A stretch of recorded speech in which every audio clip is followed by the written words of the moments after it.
I am going to present a seminar on the book titled The Periodic Table by Primo Levi.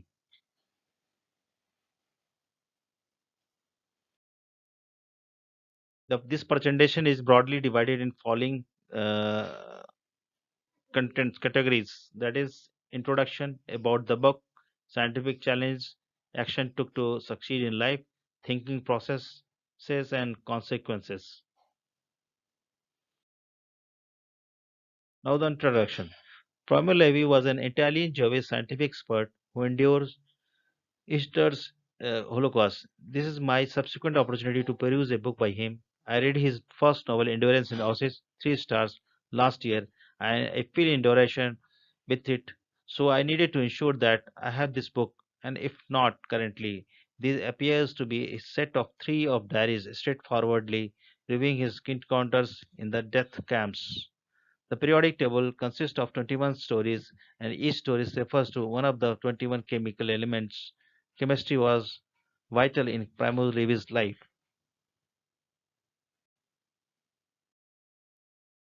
Now, brief about the book, The Periodic Table. The chapter, Titanium is short and sweet, regaling the readers with the tale of a majestic house painter and a little girl as he paints circle of titaniums while house paint around her and keeps her enthralled, the task of all great liars and storytellers.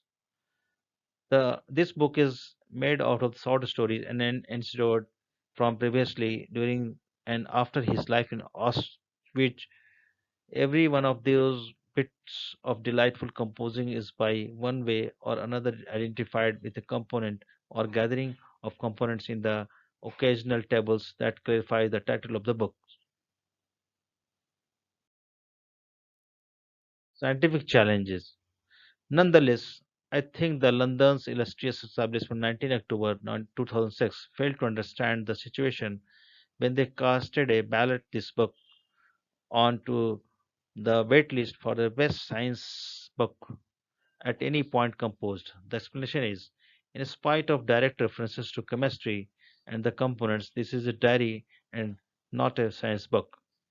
There was likewise two apparently Italian legends and independent stories, Lead and Mercury, that are said to have been distributed independently. Other than those and the and and the off-placed first story, Argon, all the other things are about the Holocaust. My main thing is the point at which he was employed as a scientist, and this clarified well why he had the option to endure his life in the inhuman predicaments. His being a scientific expert made him stay inside the research center regardless of whether he was not doing anything besides on the best way to take food in each sense. Now, action took to succeed in life. He not only worked as a chemist before and after the war, but it probably also saved him in Auschwitz, where he was selected for the work in a laboratory. Chemistry also gave him security in a world in which he felt himself insecure.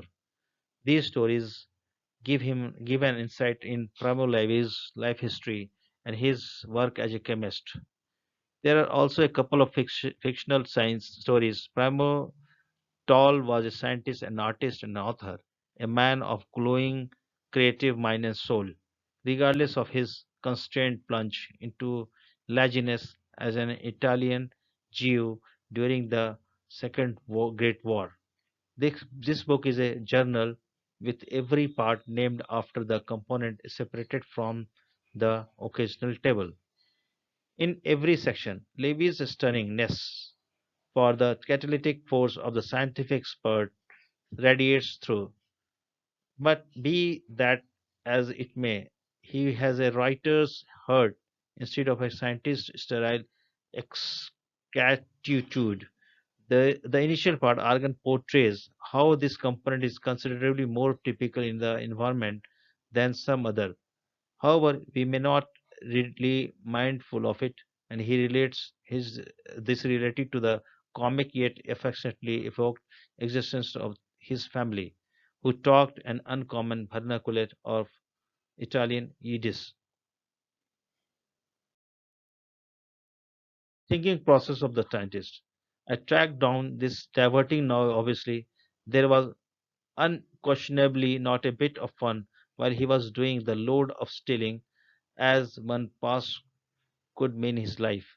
The periodic table, on the other hand, is a sweet mixture of sadness, poignancy, fantasy, humor, and a lot of chemistry. Even if one of my favorite subjects in high school and college was chemistry, there was just too many references for my taste as a schooling days were at least three decades ago, and all could recall about chemistry are some of the elements symbols, some salts, some valences, the carbon bonds, the parts of the Krebs cycle. That's it. But this book has a lot more. This is a collection of autobiographical snapshots bonded together by elements from the periodic table. Each chapter is closely or loosely centered around an element. There are also two fictional short stories which took me by surprise.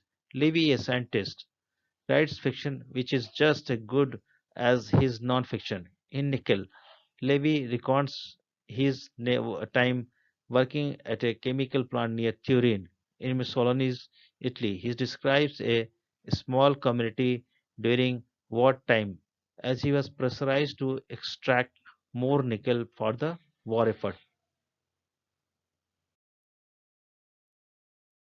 It is a short story that I think may be set in the early medieval period. Redmond travels south from northern Europe, teaching people along the way how to identify lead and its uses. In the surrounding landscape, in return for money, Redmond ends up on the island of the Mediterranean. Hydrogen, zinc, arsenic, uranium, vanadium, gold, silver. Each episode has something to offer about Levy's life and thought between the 1930s to around the 1960s. Primarily, he is a doctor in chemistry, and his this work he takes pleasure in telling a variety of short stories relating to professional adventures in his young life, as well as some witty and humorous fictional projections, and finally some tragic memories of the time of his heroic resistance to fascism and his post-war encounter with Herr Müller, one of the German officers he had to work for in Auschwitz when he was a prisoner there. Except for the last chapter, which is based on the painful memories, the other stories are delightful and often funny and humorous in style and always very original ideas. In his own words, he said he wanted to see if he could communicate to the ordinary readers the taste, sharp and bitter, of the profession of the chemistry, which is only one among others of the means of making a living. He said it was unfair the world should know all about the lives of doctors, of prostitutes, of sailors, of murderers, of a countess, of ancient Rome and Greece, and nothing of the chemist. What he wanted to show was the life of the individual chemist, inexperienced and not on foot, as he was himself in his young years. This book makes makes up for the dark and sad impression a reader could have had of Primo Levi's first work, his memories of Auschwitz. Science says in home consequences based on its title and it having been named by the Royal Institution of Great Britain as the best science book ever. I thought this would be a science book, but it's not. It's something of a memoir told in the short story about the Italian chemist uh, who happens to be Jewish, navigating the late 1930s, early to mid 1940s. Through each short story, Mr. Levy brings to life one of the elements of a periodic table. It's an excellent, entertaining book. Thank you, and stay safe.